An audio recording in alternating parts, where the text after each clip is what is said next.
Chris Bassett here, and I'm going to change the brake pads on my Honda Civic. Let's get into it.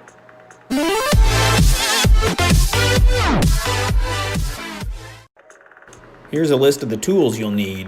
A 12mm socket to change the brake pads, a 17mm socket and a number 3 Phillips screwdriver to change the rotor, 19mm or a tire iron for the lug nuts, jack stands, brake cleaner, and grease. Start by breaking your lug nuts loose while the car is still on the ground. You don't want to jack it up and then try to loosen the lug nuts. Once the lug nuts are loose, you want to lift the vehicle off the ground. You want to position the jack in the center of the vehicle. Locate the steel cross member and use that as your jacking point. Don't mind all the oil, the car leaks a little bit. The head gasket needs replaced. I'll do that in another video. So here's the jacking point from the underside view. Once the tires are off the ground, go ahead and place your jack stands into position. I'm using these steel anchors because they're attached to the frame. Once in place, go ahead and lower the vehicle onto the jack stands.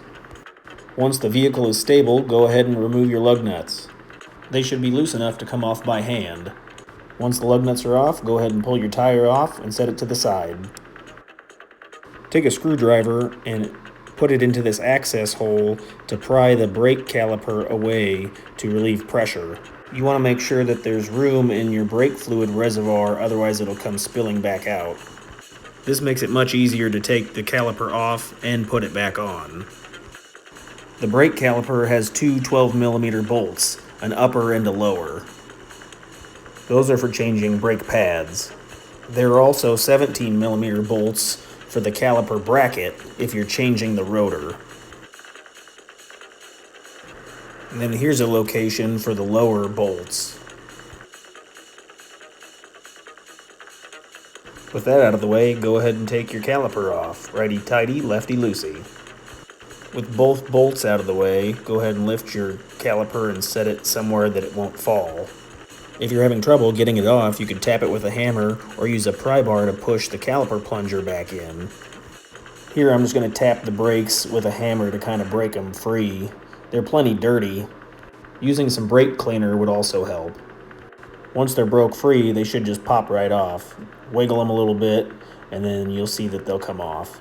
These brake pads are actually in fairly good shape. It has that center line, which is the wear mark, and as long as it still has that line, means they're still usable. Next, I'm going to check the rotor with my fingernail to see if there are any deep grooves. If there are, it'll need to be replaced. But this appears to be in good shape. If you did need to take the rotor off, you'd take the caliper bracket with the 17mm bolts, loosen that up, and then pull it off. The rotor pulls straight out towards you, and you could just swap it with the new one. I got these brake pads from the local auto parts store. They were about $30 for a pair. You want to replace pads in pairs, so either do both front or both rear at the same time. Here are the new pads. The one with the steel clip will go to the inside. Slide your caliper back into position and then reinstall all your hardware. The manual calls for like 30 foot-pounds of torque on the bolts, but I just go until it's really tight. If you're having trouble getting your caliper back on, it's because the plunger's not pushed in all the way. I just used a C-clamp to depress the plunger, that way it gave me a gap and I could slide the brake caliper over the pads.